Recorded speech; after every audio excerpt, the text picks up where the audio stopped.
एवं आंचलिक पाणीपाग विज्ञान केन्द्र पक्षर पाणीपाग जनित एक विशेष सूचना सामना आसी। तेज बर्तमान जहाँ सूचना मिली आगामी दिन में ओडिशा रे प्रबल वर्षार संभावना रही। यह वर्षा ओडिशा रे केउ सब जिले में केते प्रतिशत प्रभाव पकेब एवं यह वर्षा को नहीं आंचलिक जलवायु केन्द्र पक्षर केउ सब 9 जिला येलो वार्निंग जारी कर भिडियो संपूर्ण अपडेट पाइपर एवं ओडिशा रे वर्षा केबे आरंभ होब एवं केबे प्रत्यावर्तन करिब ताने संपूर्ण अपडेट पाइपर। ता पूर्व वीडियो को लाइक करंतु, चैनल को सब्सक्राइब करी पाखर थिबा बेल आइकन को दबाई ऑल नोटिफिकेशन उपरे ऑन कर रखंतु, जहाँफल लेटेस्ट पाणीपागर सटीक सूचना सर्वप्रथम हम चैनल रे आपण पाई परिबे। तेबे लेट न कर चलंतु खबर उपरे नजर पकाइबा।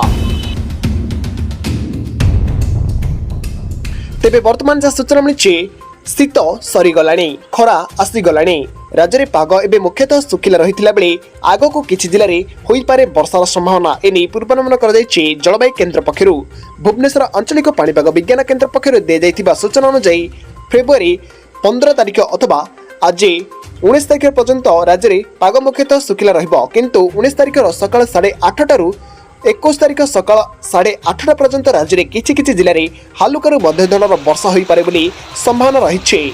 19 तारिख सकाल 8:30 ठारू 20 तारिख सकाल 8:30 पर्यंत कटक, जाजपुर, जगतसिंहपुर, केन्द्रापड़ा, भद्रक, बालेश्वर, मयूरभंज जिलार गोटे दुटी स्थान में हालुकारू मध्यम धरणर वर्षा संभावना रही। सेहीपरि 20 तारिख सकाल 8:30 ठारू 21 तारिख सकाल 8:30 पर्यंत कटक, ढेंकानाल, जगतसिंहपुर, जाजपुर, केन्द्रापड़ा, भद्रक, केन्दुझर, बालेश्वर, मयूरभंज जिलार गोटे दुटी स्थान में हालुकारू मध्यम धरणर वर्षार संभावना रही जमापड़ी। 19 तारिख पर्यंत राज्य में पाग मुख्यतः सुखिला रही संभावना रही बेले आसंता 2 दिन अथवा 16 तारिख सकाल 8:30 पर्यंत सकाल उत्तर उपकूल ओडिशार जिलागुड़िक गोटे दुईटी स्थान में स्वल्परू मध्यम धरणर कुहुड़ी पागर संभावना रही।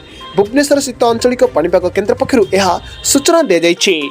सेपरि आगामी 3 दिन राज्य में सर्वनिम्न तापमात्रा 2 ରୁ 3 डिग्री सेल्सियस वृद्धि पाइबार संभावना रही। तापरे परवर्ती 2 दिन मध्य सर्वनिम्न तापमात्रा कौन बड़ परिवर्तन देखा संभावना नहीं बोली जलवायु केन्द्र पक्षर कहुई। आपण मैंने अलर्ट रुहतु। तेज आपण मैंने क्यों जिलूर आम भिडियो को देखुं आपण अंचल में शीत एवं खरार पाग के रही वीडियो कमेंट बॉक्स रे निश्चय कमेंट करी जणांतु।